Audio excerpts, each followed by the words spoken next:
At many manufacturers, continuous improvement experts are merely fixing problems that should have been avoided in the first place. They are essentially doing process development rework.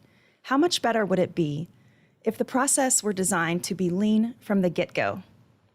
That is the premise of the new book, The Power of Process, a story of lean process development, which was published in October by Productivity Press. We are joined today by the authors, Eric Ethington of Lean Shift Consulting and Matt Zayko, who currently works for GE Nuclear.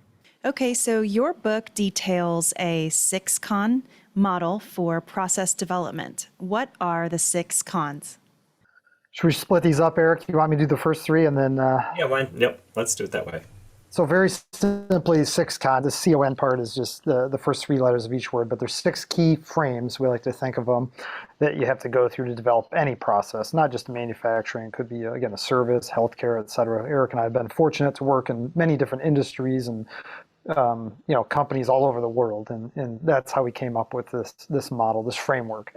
So the first con in the 6 con is context. So it's very important to understand, what's in scope, the out of scope, who the customer is, what's the landscape that I'm developing this process for. All those contextual inputs that are important, and it starts with understanding customer value.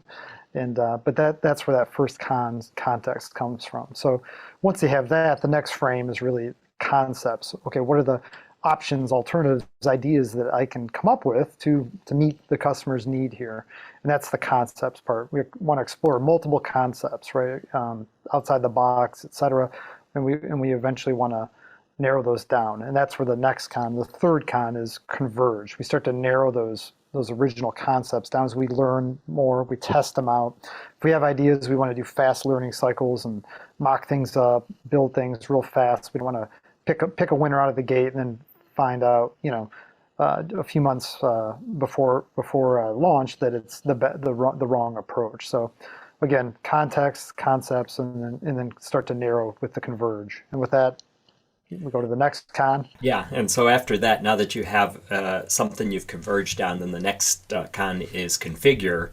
And that's where you get into the real detailed work of designing the detailed process. And that's the one that requires a lot of thinking. It's not sufficient to just maybe know some lean tools, some general lean concepts that inventory is waste, so we're going to minimize inventory. You really have to get into the detail of the process to do the configure phase correctly. Then after that is confirm. And confirm is, as this thing is now coming together, as this new process is starting to be stood up in its, in its area, it's the beginning of testing not just the process, but the whole value stream that surrounds it. Confirm that it's hitting the success attributes that were established actually way up in context. Because there are in context, part of that is all the different stakeholders and what does success look like to them.